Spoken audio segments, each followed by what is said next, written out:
ಬಂಧುಗಳೇ ನಮಸ್ಕಾರ. ನನ್ನ ಹೆಸರು ಹೇಮಂತ್ ಕುಮಾರ್, ಕರ್ನಾಟಕ ರಾಷ್ಟ್ರವಾದಿ ಪಕ್ಷದ ಬೆಂಗಳೂರು ಪಶ್ಚಿಮ ಜಿಲ್ಲಾ ಕಾರ್ಯದರ್ಶಿ.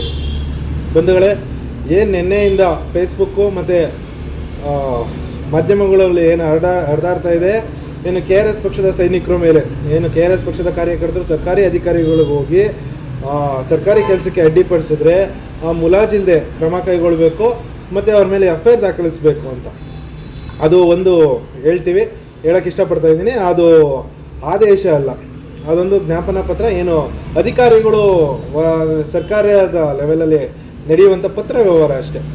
ಇದು ಎಲ್ಲರಿಗೂ ಅರಿವಿರಲಿ. ಮತ್ತು ಏನು ಈ ಮಾಧ್ಯಮಗಳು ಆತುರದಲ್ಲಿ ಏನೇನೋ ಸುದ್ದಿನ ಪ್ರಸಾರ ಮಾಡ್ತಾಯಿದೆ, ಮತ್ತು ಈ ಥರ ಆದೇಶನ ಹೊಡ್ಸೋಕ್ಕಾಗಲ್ಲ. ಈ ಮಾಧ್ಯಮಗಳ ಮೂಲಕ ಯಾರು ಮಾಡ್ತಾಯಿದ್ದಾರೆ ಅನ್ನೋದು ನಮ್ಗೆ ಗೊತ್ತಿಲ್ಲ. ಇವತ್ತು ಸರ್ಕಾರಿ ಅಧಿಕಾರಿಗಳಿಗೆ ಭಯ ಸ್ಟಾರ್ಟ್ ಆಗಿದೆ. ರಾತ್ರಿ ನಿದ್ದೆ ಬರ್ತಾಯಿಲ್ಲ. KRS ಪಕ್ಷದವರು ಏನು ಪ್ರಶ್ನೆ ಮಾಡ್ತಾ ಇದ್ದೀವಿ, ಅದರಿಂದ ಅವ್ರಿಗೆ ನಿದ್ದೆ ಬರ್ತಾ ಇರೋ ಕಾರಣದಿಂದ ಇವತ್ತು ಸುಳ್ಳು ಸುದ್ದಿನ ಹಬ್ಬಿಸ್ಬೇಕು, ಜನಗಳಲ್ಲಿ ಭಯ ಅನ್ನೋದನ್ನು ಸೃಷ್ಟಿ ಮಾಡಬೇಕು. ಯಾಕೆಂದರೆ ಇವತ್ತು KRS ಪಕ್ಷನ ಅವ್ರ ಕೈಲಿ ಏನು ಮಾಡೋಕ್ಕಾಗಲ್ಲ, ಮತ್ತು KRS ಪಕ್ಷದವ್ರು ಎದುರೋದಿಲ್ಲ. ಯಾಕೆಂದರೆ ನಾವು ಸಂವಿಧಾನದ ಪ್ರಕಾರ, ಕಾನೂನಿನ ಪ್ರಕಾರ ನಡ್ಕೊಳ್ಳೋಂಥವ್ರು, ಮತ್ತು ನಾವು ಎದುರುವಂಥ ಅವಶ್ಯಕತೆ ಇಲ್ಲ. ಪ್ರತಿಯೊಬ್ಬರಿಗೂ ಪ್ರಶ್ನೆ ಮಾಡುವಂತಕ್ಕನ್ನ ಸಂವಿಧಾನ ಕೊಟ್ಟಿದೆ, ಮತ್ತು ಇದು ಪ್ರಜಾಪ್ರಭುತ್ವ ದೇಶ. ಪ್ರಶ್ನೆ ಮಾಡ್ಬೋದು. ನಮ್ಮ ತೆರಿಗೆ ದುಡ್ಡಲ್ಲಿ ಸಂಬಳ ತಗೊಳ್ಳುವಂಥ ಅಧಿಕಾರಿಗಳು ಕೆಲಸ ಮಾಡದೇ ಇರೋಂಥ ಸಂದರ್ಭದಲ್ಲಿ ನಾವು ಪ್ರಶ್ನೆ ಮಾಡ್ಬೋದು, ಯಾಕೆ ಮಾಡ್ತಿಲ್ಲ ಅಂತ ಕೇಳ್ಬೋದು. ಅದು ಕರ್ತವ್ಯಕ್ಕೆ ಅಡ್ಡಿ ಅಂತ ಬರೋದಿಲ್ಲ. ಇದು ಯಾರೋ ಒಬ್ಬ ಮುಟ್ಟಾಳ ಅವಿವೇಕಿ ಏನು ಪತ್ರನ ಬರೆದಿದ್ದ, ಅದಕ್ಕೆ ಪ್ರತ್ಯುತ್ತರವಾಗಿ ಒಂದು ಜ್ಞಾಪನ ಪತ್ರವನ್ನು DG IGP ಅವರು ಕೊಟ್ಟಿರೋದಷ್ಟೇ. ಅದು ಆದೇಶ ಅಲ್ಲ, ತಪ್ಪು ಕಲ್ಪನೆ ಬೇಡ. ಮತ್ತು ಏನು ಇವತ್ತು ಸರ್ಕಾರಿ ಅಧಿಕಾರಿಗಳು ಏನು ಇಗ್ಗೋದು ಬೇಡ, ಸರ್ಕಾರಿ ಅಧಿಕಾರಿಗಳಿಗೆ ಗೊತ್ತಿರಲಿ ಇದು ಒಂದು ಸುಳ್ಳು ಸುದ್ದಿ. ಅಂದರೆ ಸುಳ್ಳನ್ನ ಹರಡುವಂಥ ಕೆಲಸನ ಮಾಡ್ತಾ ಇದ್ದಾರೆ ಅಷ್ಟೇ. ಇದು ಮಾಧ್ಯಮಗಳ ಮುಖಾಂತರ ನಡೀತಾ ಇದೆ. ಮಾಧ್ಯಮಗಳು ಫಸ್ಟೇ ಗೊತ್ತು ಎಷ್ಟು ಪ್ರಾಮಾಣಿಕವಾಗಿ ಕೆಲಸ ಮಾಡ್ತಾರೆ ಅನ್ನೋದು ಜನಸಾಮಾನ್ಯರಿಗೆ ಗೊತ್ತು. ಇದರಿಂದ ಉದ್ದೇಶ ಏನು ಅಂದರೆ, ಈ ಥರ ಸುದ್ದಿ ಹರಡೋದ್ರಿಂದ ಏನು ಉಪಯೋಗ, ಯಾರಿಗೆ ಉಪಯೋಗ ಅಂದರೆ ಸರ್ಕಾರಿ ಅಧಿಕಾರಿಗಳಿಗೆ ಉಪಯೋಗ. ಯಾಕೆ ಉಪಯೋಗ ಅಂದರೆ, ಇವತ್ತು ಸಾರ್ವಜನಿಕರು ಏನು KRS ಪಕ್ಷದ ಹೋರಾಟಗಳನ್ನ ಗಮನಿಸ್ತಾ ಇದ್ದಾರೆ, KRS ಪಕ್ಷ ಪ್ರಶ್ನೆ ಮಾಡೋದನ್ನು ಏನು ಸೋಷಿಯಲ್ ಮೀಡಿಯಾದಲ್ಲಿ ಗಮನಿಸ್ತಾ ಇದ್ದಾರೆ. ಇದರಿಂದ ಸಾರ್ವಜನಿಕರು ಸಹ ಸ್ವಂತ ಪ್ರಶ್ನೆ ಮಾಡ್ತಾ ಇದ್ದಾರೆ, ತಮ್ಮ ಹಕ್ಕನ್ನು ಕೇಳ್ತಾ ಇದ್ದಾರೆ. ಇದರಿಂದ ಏನಾಗಿದೆ, ಸರ್ಕಾರಿ ಕಚೇರಿಗಳಲ್ಲಿ ಭಯ ಸ್ಟಾರ್ಟ್ ಆಗ್ತಾ ಇದೆ. ಯಾರು ಲಂಚ ಕೊಡ್ತಾ ಇಲ್ಲ. ಏನಾದ್ರು ಲಂಚ ಕೇಳಿದ್ರೆ ನಾವು KRS ಪಕ್ಷದವ್ರಿಗೆ ಹೇಳ್ತೀವಿ. ಇವತ್ತು ಪೊಲೀಸ್ ಇಲಾಖೆ ಹತ್ರ ಹೋಗ್ತಾ ಇಲ್ಲ, ಏನೋ ಲಂಚ ತಗೊಂಡ್ರೆ ಲೋಕಾಯುಕ್ತಕ್ಕೆ ಹೋಗಲ್ಲ, KRS ಪಕ್ಷಕ್ಕೆ ಕಂಪ್ಲೇಂಟ್ ಕೊಡ್ತೀನಿ ಅನ್ನೋ ರೀತಿ ವಾತಾವರಣ ಸೃಷ್ಟಿಯಾಗಿರೋದ್ರಿಂದ ಇವತ್ತು ಈ ಥರ ಸುದ್ದಿನ ಏನು ಸುಳ್ಳು ಸುದ್ದಿನ ಅಭ್ಯಸಿಸುವಂಥ ಕೆಲಸನ ಸರ್ಕಾರಿ ಅಧಿಕಾರಿಗಳು ನಿಂತ್ಕೊಂಡು ಮಾಡ್ತಾ ಇದ್ದಾರೆ. ಮತ್ತು ಇದಕ್ಕೆ ಸಾರ್ವಜನಿಕರು ಎದುರುವಂಥ ಅವಶ್ಯಕತೆ ಇಲ್ಲ, ಸಾರ್ವಜನಿಕರು ಎದುರುವಂಥದ್ದು ಬೇಕಾಗಿಲ್ಲ. ಸಾರ್ವಜನಿಕರು ಧೈರ್ಯವಾಗಿ ಪ್ರಶ್ನೆ ಮಾಡಿ, ಧೈರ್ಯವಾಗಿ ಕೇಳಿ. ಅವನು ಅಯೋಗ್ಯ, ಭ್ರಷ್ಟ, ನೀಚ, ಅವನು ಲಂಚ ಕೇಳಿದ್ರೆ ಅವನಿಗೆ ಅದೇ ಅವ್ರು ಯಾರು ಹೇಳ್ತಾರಲ್ಲ, ನಾಗರಿಕವಾಗಿ ಸನ್ಮಾನ ಮಾಡೋದ್ರಿಂದ ನಮ್ಗೆ ಅವಮಾನ ಆಯ್ತಾ ಇದೆ ಅಂತ ಆ ಕೆಲಸನ ನೀವು ಮಾಡಿ. ಯಾಕೆಂದರೆ ಕೆಲಸ ಮಾಡೋದಕ್ಕೆ ಸಂಬಳ ಕೊಡ್ತೀವಿ, ಸಂಬಳ ಕೊಟ್ಟು ತಗೊಂಡವನು ಅವನು ಪ್ರಾಮಾಣಿಕವಾಗಿ ಕೆಲಸ ಮಾಡಬೇಕು. ಆದರೆ ಇವತ್ತು ಅವ್ರು ಏನು ಮಾಡ್ತಾ ಇದ್ದಾರೆ, ಲಂಚಕ್ಕೆ ಆಸೆ ಪಡ್ತಾ ಇದ್ದಾರೆ. ಮತ್ತು ಲಂಚ ಕೊಡಲಿ ಅಂದರೆ ಕೆಲಸನೇ ಮಾಡಲ್ಲ, ಅವ್ರಿಗೆ ಸನ್ಮಾನ ಮಾಡಲೇಬೇಕು. ಸನ್ಮಾನ ಮಾಡೋದು ಇನ್ನು ದೊಡ್ಡ ಮಟ್ಟದಲ್ಲಿ ಇವತ್ತೇನು ಅವ್ರು ಹೇಳ್ತಾರೋ ಅದಕ್ಕಿಂತ ದೊಡ್ಡ ಮಟ್ಟದಲ್ಲಿ ಬೇರೆ ಥರನೇ ಸನ್ಮಾನಗಳನ್ನ ಮಾಡೋಣ. ಆದರೆ ಇವತ್ತು ಸಾರ್ವಜನಿಕವಾಗಿ KRS ಪಕ್ಷನ ಅವ್ರು ಎದುರಿಸೋಕ್ಕಾಗಲ್ಲ. ಬಟ್ ಇದ್ರ ಮುಖಾಂತರ ಏನು KRS ಪಕ್ಷದವ್ರನ್ನೇ ನಾವು ಮಟ್ಟ ಹಾಕ್ತಾ ಇದ್ದೀವಿ ಅನ್ನೋದ್ರ ಮುಖಾಂತರ ಜನಸಾಮಾನ್ಯರು ಎದುರಿಸುವಂಥ ಕೆಲಸನ ಇವತ್ತು ಪೊಲೀಸ್ ಇಲಾಖೆ ಆಗಿರ್ಬೋದು, ಸರ್ಕಾರಿ ಅಧಿಕಾರಿಗಳು ಮಾಡ್ತಾ ಇದ್ದಾರೆ. ಆದರೆ ಸರ್ಕಾರಿ ಅಧಿಕಾರಿಗಳು ಗಮನ ಇರಬೇಕು, KRS ಪಕ್ಷ ಇದಕ್ಕೆ ಎದುರಲ್ಲ, ಮತ್ತು ಸಾರ್ವಜನಿಕರು ಸಹ ಎದುರೋ ಅವಶ್ಯಕತೆ ಇಲ್ಲ. ಇದೊಂದು ಪತ್ರ ವ್ಯವಹಾರ ಅಷ್ಟೇ, ಮಾಮೂಲಿ ಏನು ಸರ್ಕಾರಿ ಕಚೇರಿಗಳಲ್ಲಿ ನಡೆಯುವಂಥ ಪತ್ರ ವ್ಯವಹಾರ. ಇದಕ್ಕೆ ಎದುರದಲ್ಲೇ ವಿಡಿಯೋಗಳನ್ನ ಮಾಡಿ ಯಾರು ವಿಡಿಯೋ ಮಾಡೋದು ನಮ್ಮ ಮಕ್ಕಳು ಏನೋ ಸರ್ಕಾರಿ ಕಚೇರಿಗಳು ಯಾರು ಅಪ್ಪಂದು ಅಲ್ಲ, ನಾವು ಕಟ್ಟ ತೆರಿಗೆ ಹಣದೆಲ್ಲ ಕಟ್ಟಿರೋವಂಥದ್ದು. ಅದು ನಮ್ಮದು, ನಮ್ಮ ಆಸ್ತಿ. ಅದು ನಮ್ಮ ಆಸ್ತಿನ ಉಳಿಸ್ಕೊಳ್ಳೋವಂಥ ಕರ್ತವ್ಯ ನಮ್ಮದು ಇದು. ಹಂಗಾಗಿ ನೀವು ಎದುರುವಂಥ ಅವಶ್ಯಕತೆ ಇಲ್ಲ. ಕೆಲಸ ಏನು ಸರ್ಕಾರಿ ಅಧಿಕಾರಿಗಳು ಲಂಚ ಕೇಳಿದ್ರೆ, ಕೆಲಸ ಮಾಡೋದು ಡಿಲೇ ಮಾಡಿದ್ರೆ, ಪೊಲೀಸ್ ಸ್ಟೇಷನ್ಗಳಲ್ಲಿ ಲಂಚ ಕೇಳಿದ್ರೆ, ಪೊಲೀಸ್ ಸ್ಟೇಷನ್ಗಳಲ್ಲಿ FIR ದಾಖಲಿಸಿದ್ರೆ ವಿಡಿಯೋ ಮಾಡಿ, ಪ್ರಶ್ನೆ ಮಾಡಿ, ವಿಡಿಯೋ ಮಾಡಿ. ಅದು ಕರ್ತವ್ಯಕ್ಕೆ ಅಡ್ಡಿ ಅನ್ಸಲ್ಲ. ಆ ಥರ ಏನು ಕರ್ತವ್ಯಕ್ಕೆ ಅಡ್ಡಿ ಮಾತಾಡೋಂಗೇ ಇಲ್ಲ, ಪ್ರಶ್ನೆನೇ ಮಾಡೋಂಗಿಲ್ಲ ಅಂತ ಆದೇಶನ ಹೊರಡಿಸೋಕ್ಕೆ ಯಾರ ಕೈಲೂ ಸಾಧ್ಯ ಇಲ್ಲ. ಇದು ಪ್ರಜಾಪ್ರಭುತ್ವ, ಸಂವಿಧಾನ ಇರುವಂಥ ದೇಶ. ಸಂವಿಧಾನ ನಮಗೆ ಏನೋ ಒಂದಷ್ಟು ಹಕ್ಕುಗಳನ್ನ ಕೊಟ್ಟಿದೆ. ಪ್ರಜಾಪ್ರಭುತ್ವ ದೇಶ ಆಗಿರೋದ್ರಿಂದ ವಾಕ್ ಸ್ವಾತಂತ್ರ್ಯ ಇದೆ. ಹಾಗಾಗಿ ನಾವು ಪ್ರಶ್ನೆ ಮಾಡೋದು. ವಾಕ್ ಸ್ವಾತಂತ್ರ್ಯ ಅಂದರೆ ನಾವೇನು ಯಾವನೋ ಅದ್ರಲ್ಲಿ ಬರ್ದವನು ಯಾವನೋ ಅಯೋಗ್ಯ, ಏನು ಅವಾಚ್ಯ ಶಬ್ದಗಳೇನಿದೆ, ನಮ್ಮ ಪಕ್ಷದವ್ರು ಇವತ್ತಿನವ್ರಿಗೆ ಯಾರಿಗೂ ಕೆಟ್ಟದಾಗ ಮಾತಾಡೋಲ್ಲ. ಆದರೆ ಇವತ್ತು ಅಧಿಕಾರಿಗಳು ಕೆಟ್ಟಾಗೆ ಸಾರ್ವಜನಿಕರ ಹತ್ರ ಮಾತಾಡ್ತಾ ಇದ್ದಾರೆ. ಪೊಲೀಸ್ನವರು ಎಷ್ಟು ಅಯ್ಯಪ್ಪ ಅವ್ರು ಬಾಯಿ ಬಿಟ್ಟರೆ ಒಳ್ಳೇದೇ, ನೋಡಿದ್ದೀವಿ ವಿಡಿಯೋಗಳಲ್ಲಿ ಅವ್ರು ಮಾತಾಡೋವಂಥ ಮಾತುಗಳನ್ನ, ಅವ್ರ ಮೇಲೆ ಶಿಸ್ತು ಕ್ರಮಗಳಾಗಬೇಕು. ಇವತ್ತು ಅವ್ರನ್ನ ಮಟ್ಟ ಹಾಕುವಂಥ ಕೆಲಸನ ಇವತ್ತು ಪೊಲೀಸ್ ಇಲಾಖೆ ಮಾಡಬೇಕು. ಏನು KRS ಪಕ್ಷದವ್ರನ್ನ ಮಟ್ಟ ಹಾಕೋಕ್ಕೆ ಆಗಲ್ಲ. KRS ಪಕ್ಷದವರು ಪ್ರಾಮಾಣಿಕವಾಗಿ ಕೆಲಸ ಮಾಡ್ತಾ ಇದ್ದೀವಿ, ಮತ್ತು ಕಾನೂನು ಬಾಹಿರವಾಗಿ ನಾವು ಮಾಡ್ತಾ ಇದ್ದೀವಿ, ಕಾನೂನಿನ ಪ್ರಕಾರ ಮಾಡ್ತಾ ಇದ್ದೀವಿ. ಮತ್ತು ಈ ಥರ ಆದೇಶಗಳು ಕಾನೂನು ಬಾಹಿರಗಳೇ ಹೊರತು ಕಾನೂನಿನ ಅಡಿಯಲ್ಲಿ ಬರಲ್ಲ. ಯಾಕೆಂದರೆ ಸುಪ್ರೀಂ ಕೋರ್ಟ್ಗಳು ಹೇಳಿದೆ ಸಾರ್ವಜನಿಕ ಸ್ಥಳಗಳಲ್ಲಿ ವಿಡಿಯೋಗಳು ಮಾಡ್ಬೋದು. ಇವತ್ತು ಕೋರ್ಟ್ ಕಾಲ್ಗಳಲ್ಲಿದೆ ವಿಡಿಯೋ ಚಿತ್ರೀಕರಣ ನಡೀತಾ ಇದೆ, ಅದನ್ನು ಸಾರ್ವಜನಿಕವಾಗಿ ಎಲ್ಲರೂ ಕುಂತ್ಕೊಂಡು ನೋಡ್ಬೋದು. ಹಾಗಾಗಿ ಇವತ್ತು ಸುಪ್ರೀಂ ಕೋರ್ಟ್ ಹೇಳ್ತಾ ಇದೆ ಪೊಲೀಸ್ ಸ್ಟೇಷನ್ಗಳಲ್ಲಿ ವಿಡಿಯೋಗಳು ಏನು CC ಕ್ಯಾಮ್ರಾಗಳನ್ನ ಹಾಕಿ ಅಂತ. ಆದರೆ ಇವತ್ತು ಎಷ್ಟು ಕಡೆ ಎಷ್ಟು ಪೊಲೀಸ್ ಸ್ಟೇಷನ್ಗಳಲ್ಲಿ ವಿಡಿಯೋಗಳಿದೆ, ಅಂದರೆ CCTV ಕ್ಯಾಮ್ರಾಗಳಿದೆ, ಸರ್ಕಾರಿ ಕಚೇರಿಗಳಲ್ಲಿ CC ಕ್ಯಾಮ್ರಾಗಳಿದೆ. ಇವತ್ತು ಯಾವನೋ ಒಬ್ಬ ಪಂಚಿಂಗು ಏನೋ ಅವರು ಬೆಳಗ್ಗೆ 10 ಗಂಟೆಗೆ ಬಂದು ತಂಬಾಕ್ಬೇಕಲ್ಲ, ಪಂಚಿಂಗ್ ಮಿಷಿನ್ಗಳು ಎಷ್ಟು ಕೆಲಸ ಮಾಡ್ತಾ ಇದೆ. 10 ಗಂಟೆಗೆ ಎಷ್ಟು ಜನ ಬರ್ತಾ ಇದ್ದಾರೆ, 10 ಗಂಟೆಗೆ ಬರೋಂಥ 11 ಗಂಟೆಗೆ ಬರ್ತಾನೆ, 11 ಗಂಟೆ 12 ಗಂಟೆ ಆದರೂ ಆಯ್ತದೆ. ಅದನ್ನು ಯಾರು ಕೇಳೋರಿಲ್ವಾ, ಯಾರು ಕೇಳಬಾರ್ದಾ, ಅದನ್ನು ಪ್ರಶ್ನೆ ಮಾಡಬಾರ್ದಾ? ಅದನ್ನು ಪ್ರಶ್ನೆ ಮಾಡಿಬಿಟ್ಟು ಸರ್ಕಾರ ಏನು ಕರ್ತವ್ಯಕ್ಕೆ ಅಡ್ಡಿ ಅನಿಸುತ್ತಾ?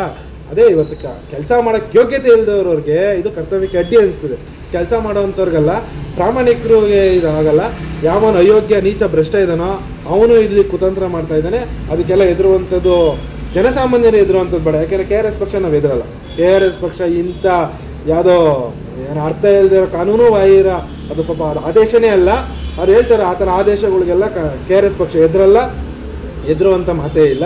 ನಾವು ಈ ಹೋರಾಟದಿಂದ ಹಿಂದೆನೂ ಸರಿಯಲ್ಲ. ಯಾಕೆಂದರೆ ಇವತ್ತು ಕರ್ನಾಟಕದಲ್ಲಿ ಹೇಳುವಂಥದ್ದಾದರೆ ಬ್ರಹ್ಮ ರಾಕ್ಷಸರು ಅಂದರೆ ಭ್ರಷ್ಟಾಚಾರಿಗಳು ಯಾವ ರೇಂಜಿಗೆ ಇದ್ದಾರೆ ಅಂದರೆ ರೋಷವಾಗಿ ಲಂಚ ಕೇಳ್ತಾ ಇದ್ದಾರೆ.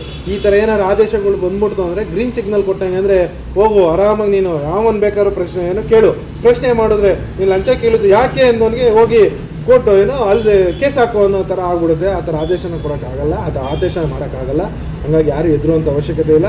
ಮತ್ತು ಇದೊಂದು ಗಾಳಿ ಸುಳ್ಳು ಸುದ್ದಿ ಅಷ್ಟೇ. ಸುಳ್ಳು ಸುದ್ದಿನ ಇವತ್ತು ಆಡುವಂಥ ಕೆಲಸನ ಸರ್ಕಾರಿ ಅಧಿಕಾರಿಗಳು ಮಾಡ್ತಾ ಇದ್ದಾರೆ ಅಷ್ಟೇ. ಹಾಗಾಗಿ ಯಾರು ಎದುರುವಂಥದ್ದು ಬೇಡ. ಮತ್ತು ಧೈರ್ಯವಾಗಿ ಪ್ರಶ್ನೆ ಮಾಡಿ. ಮತ್ತು KRS ಪಕ್ಷ ಇದೇ ರೀತಿ ಹೋರಾಟಗಳನ್ನ ಮುಂದುವರಿಸುತ್ತೆ, ಮತ್ತು ಇನ್ನೂ ಹೆಚ್ಚಿನ ರೀತಿಯಲ್ಲಿ ಕೆಲಸನ ಮಾಡ್ತದೆ. ಮತ್ತು ಭ್ರಷ್ಟಾಚಾರ ನಿರ್ಮೂಲನೆ ಮಾಡುವಂಥ ಸಮಯ ಬೇಕೇ ಬೇಕು. ಇವತ್ತು ಭ್ರಷ್ಟಾಚಾರ ಯಾವ ಮಟ್ಟಿಗಿದೆ ಅನ್ನೋದು ಎಲ್ಲರಿಗೂ ಗೊತ್ತು. ಯಾವುದೇ ಕಚೇರಿಗೆ ಹೋಗಿ ಲಂಚ ಇಲ್ಲದೆ ಕೆಲಸ ಆಗ್ತಾಯಿಲ್ಲ. ಪೊಲೀಸ್ ಸ್ಟೇಷನ್ಗಳಲ್ಲಿ ವಿಡಿಯೋ ಮಾಡ್ಕೊಳ್ಳಿಲ್ಲ ಅಂದರೆ ಮರ್ಯಾದೆ ಸಿಗಲ್ಲ. ನೀವು ವಿಡಿಯೋ ಆನ್ ಮಾಡ್ಕೊಂಡ್ರೆ ಅಷ್ಟೇ ಒಂದಷ್ಟು ಮರ್ಯಾದೆ. ಮತ್ತು ವಿಡಿಯೋ ಮಾಡ್ಕೊತಿರ್ಬೇಕಾದ್ರೆ ಬಾಯಿಗೆ ಬಂದಂಗೆ ಬೈಯುವಂಥದ್ದು ಪೊಲೀಸ್ ಸ್ಟೇಷನ್ಗಳು ನಡೀತಾ ಇದೆ. ಆದರೆ ಅಟ್ಲೀಸ್ಟ್ ಒಂದಷ್ಟು ಬದಲಾವಣೆ ಆಗ್ತಾಯಿದೆ. ಬಟ್ ಈ ಬದಲಾವಣೆ ಆಗಲೇಬೇಕು. ಇವತ್ತು ಪೊಲೀಸ್ ಇಲಾಖೆ ಶಿಸ್ತಿನ ನಡ್ಕೋಬೇಕು, ಸಾರ್ವಜನಿಕರಿಂದ ಘನತೆಯಿಂದ ನಡ್ಕೋಬೇಕು. ಯಾಕೆಂದರೆ ರಾಮನಗರ ಏನು DGIGP ಇದ್ದಾರೆ ಅವರು ಮೊನ್ನೆ ಚನ್ನಪಟ್ಟಣದ ಇನ್ಸ್ಪೆಕ್ಟ್ರು ನಡ್ಕೊಂಡಿದ್ದ ರೀತಿ ನೀವು ಗಮನಿಸಿರಬೇಕು. ಅವರು ಸಾರ್ವಜನಿಕವಾಗಿ ಯಾವ ರೀತಿ ನಡ್ಸ್ಕೊತಾರೆ, ಒಬ್ಬ ಗೂಂಡ ಒಬ್ಬ ರೌಡಿ ಥರ ನಡ್ಕೊತಾ ಇದ್ದಾರೆ. ಆ ಥರ ನಡ್ಕೊಳ್ಳೋದಲ್ಲ ಪೊಲೀಸ್ನವರು, ಸೌಜನ್ಯದಿಂದ ನಡ್ಕೋಬೇಕು. ಇವಾಗ ಏನು ರೋಡ್ ಕ್ರಾಸ್ ಆಗ್ತಾ ಇದೆ ಅದು ಏನು ಮಾಡೋಕ್ಕಾಗಲ್ಲ. ಇವಾಗ ಎಕ್ಸಿಟ್ಟು ಎಂಟ್ರಿನ ಸಡನ್ನಾಗಿ ಯಾರಿಗೂ ಗೊತ್ತಾಗಲ್ಲ. ಏನೋ ಡ್ರೈವಿಂಗ್ ಒಂದು ಸಣ್ಣ ತಪ್ಪದು ಅಂದರೆ ಅದನ್ನು ದೊಡ್ಡ ತಪ್ಪು ಥರ ಬಿಂಬಿಸಿ ಅದನ್ನು ಯಾವ ರೀತಿ ಬಿಂಬಿಸಿದ್ರು ಅಂದರೆ ಯಾವ ರೀತಿ ನಡ್ಕೊಂಡ್ರು ಪೊಲೀಸ್ ಇಲಾಖೆ ಅನ್ನೋದನ್ನು ಜನಗಳು ನೋಡಿದ್ದಾರೆ. ಹಾಗಾಗಿ ಇಂಥ ಪೊಲೀಸ್ ಇಲಾಖೆ ಬದಲಾವಣೆ ಆಗ್ತದೆ. ಆ ನಿಟ್ಟಿನಲ್ಲಿ KRS ಪಕ್ಷ ನಿರಂತರವಾಗಿ ಕೆಲಸ ಮಾಡುತ್ತೆ. ಮತ್ತು ಮುಂದಿನ ಚುನಾವಣೆಯಲ್ಲಿ KRS ಪಕ್ಷನ ಸ್ಪರ್ಧೆ ಮಾಡುತ್ತೆ. ದಯವಿಟ್ಟು KRS ಪಕ್ಷಕ್ಕೆ ವೋಟ್ ಮಾಡಿ.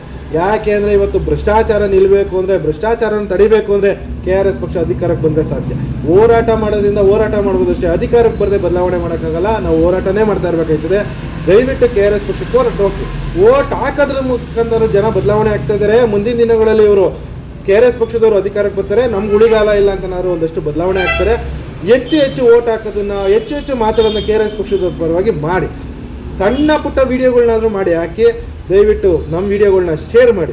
ಇಂಥ ವಿಚಾರಗಳ ಬಗ್ಗೆ ಚರ್ಚೆ ಮಾಡಿ ಜನಗಳಿಗೆ ತಿಳಿಸಿ. ಅದೇ ಆಟೋಮೆಟಿಕ್ಕಾಗಿ ಭ್ರಷ್ಟಾಚಾರ ನಿಲ್ಲುತ್ತೆ. ಮತ್ತು ಇದರಿಂದ ನಿಮಗೆ ಉಪಯೋಗ. ಯಾಕೆಂದರೆ ಇವತ್ತು ಯಾವುದೇ ಸರ್ಕಾರಿ, ನಾನು ಹೇಳ್ತಾ ಇರೋದು ಒಂದು ಸರ್ಕಾರಿ ಮಕ್ಕಳುಗಳು ಓದಬೇಕು ಅಂದರೆ ಸರ್ಕಾರಿ ಶಾಲೆ ಸರಿ ಇಲ್ಲ, ಹಾಸ್ಪಿಟ್ಲಿಗೆ ಹೋಗೋದಂದರೆ ಸರ್ಕಾರಿ ಹಾಸ್ಪಿಟ್ಲುಗಳು ಸರಿ ಇಲ್ಲ. ಇರೋವಂಥ ಹಾಸ್ಪಿಟ್ಲುಗಳಲ್ಲೇ ಭ್ರಷ್ಟಾಚಾರ, ದುಡ್ಡು ಕೊಡಲಿಲ್ಲ ಅಂದರೆ ಅವ್ರು ನೀಟಾಗಿ ನೋಡ್ಕೊಳ್ಳಲ್ಲ. ತುಂಬ ಹಲವಾರು ಸಮಸ್ಯೆಗಳಿದೆ. ದಯವಿಟ್ಟು ಇದೆಲ್ಲ ಬದಲಾವಣೆ ಆಗಬೇಕು. ಯಾವನ್ನೂ ಬಂದರೂ ಬದಲಾವಣೆ ಆಗಲ್ಲ ಅನ್ನೋದು ಮುಟ್ಟಾಳ್ತನ.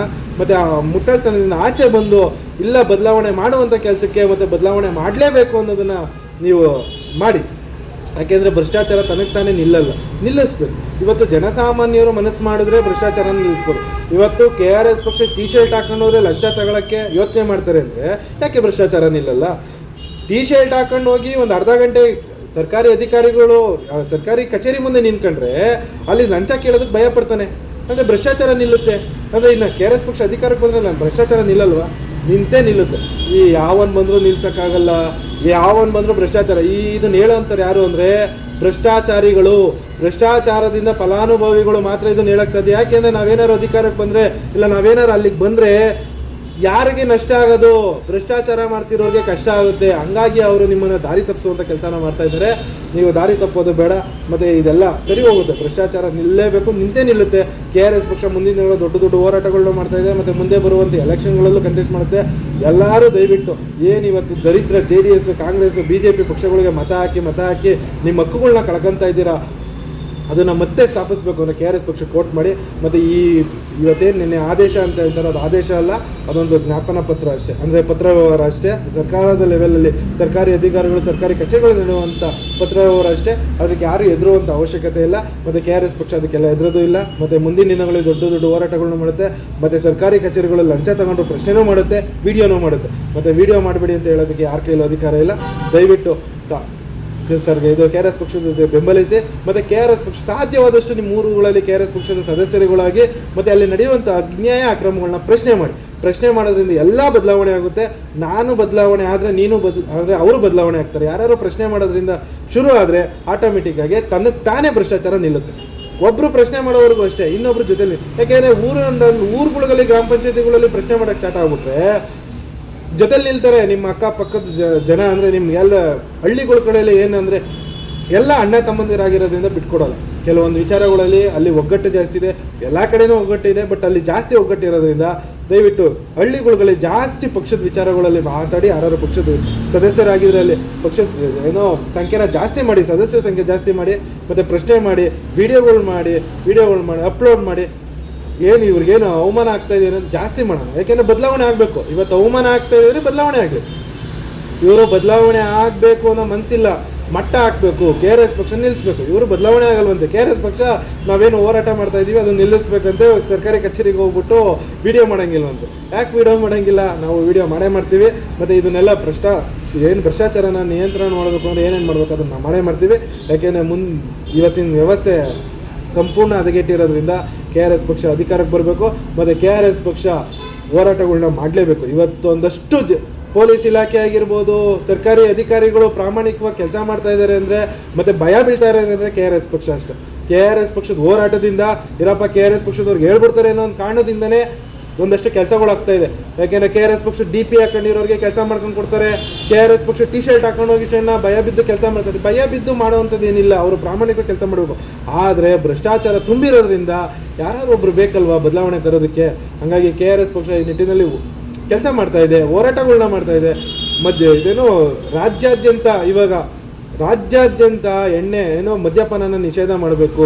ಇದರಿಂದ ಮಠಗಳು ಹಾಳಾಗೋಗ್ತಾ ಇದೆ, ಸಂಸಾರಗಳು ಹಾಳಾಗುತ್ತೆ ಅನ್ನೋ ಹೋರಾಟನ ಇವತ್ತು ಮಾಡ್ತಾ ಇದೆ. ಹಂಗಾಗಿ ಇಂಥ ವಿಚಾರಗಳಿಗೆ KRS ಪಕ್ಷವನ್ನು ಬೆಂಬಲಿಸಿ. ಮತ್ತು ಇದು ಯಾವುದೋ ಊಹಾಪೋಹದ ಆದೇಶಗಳಿಗೆ ತಲೆ ಕೆಡಿಸ್ಕೊಬಿಡಿ. ಇದು ಕಾನೂನು ಬಾಹಿರ ಆದೇಶ. ಈ ಥರ ಆದೇಶಗಳನ್ನ ಮಾಡೋಕ್ಕಾಗೋದಿಲ್ಲ ಮತ್ತು ಮಾಡೋದೂ ಇಲ್ಲ. ಇದು ಜನವಿರೋಧಿ ಆದೇಶ ಆಗುತ್ತೆ. ಮತ್ತು ಅದು ಮಾಡೂ ಇಲ್ಲ. ಅದೊಂದು ಪತ್ರ ಅಷ್ಟೇ. ಆ ಪತ್ರಕ್ಕೆ ತಲೆ ಕೆಡಿಸ್ಕೊಳ್ಳೋಂಥ ಅವಶ್ಯಕತೆ ಇಲ್ಲ. ಮತ್ತು ಮಾಧ್ಯಮಗಳು ಯಾಕೆ ಈ ರೀತಿ ವಿಭಿನ್ನವಾಗಿ ಅಂದರೆ ಏನು KRS ಪಕ್ಷದವ್ರು ಹೋಗಂಗೇ ಇಲ್ಲ, FIR ಹಾಕ್ಬಿಡ್ತಾನೆ. ಇವತ್ತು KRS ಪಕ್ಷದ ಮೇಲೆ ಹಲವಾರು ಕೇಸ್ಗಳು, ಕರ್ತವ್ಯಕ್ಕೆ ಅಡ್ಡಿ ಅಂದರೆ ಸುಳ್ಳು ಕೇಸ್ಗಳು ದಾಖಲಾಗಿದೆ. ಆವಾಗಲೇ ಎದುರಲಿಲ್ಲ, ಇನ್ನು ಮುಂದಕ್ಕೆ ಎದುರೋದು ಮಾತೇ ಇಲ್ಲ. ಮತ್ತು ತಲೆ ಈ ವಿಚಾರಕ್ಕೆ ತಲೆ ಕೆಡಿಸ್ಕೊಳ್ಳೋದು ಬಿಡಿ ಎಲ್ಲರೂ. ಯಾಕೆಂದರೆ ಇದನ್ನು ಸಾರ್ವಜನಿಕರನ್ನ ಮಟ್ಟ ಹಾಕಬೇಕು ಅಂತ ಮಾಡ್ಕೊಂಡಿರೋ ಸರ್ಕಾರಿ ಅಧಿಕಾರಿಗಳು ಮಾಡ್ತಾ ಇರೋವಂಥದ್ದು. ಹಾಗಾಗಿ ಎದುರೋ ಅವಶ್ಯಕತೆ ಇಲ್ಲ. ಬೆಂಬಲಿಸಿ, KRS ಪಕ್ಷನ ಬೆಂಬಲಿಸಿ. ಮತ್ತು ಸದಸ್ಯರಾಗಿ ಸಾಧ್ಯವಾದಷ್ಟು ದೇಣಿಗೆ ಕೊಡಿ. ಧನ್ಯವಾದ.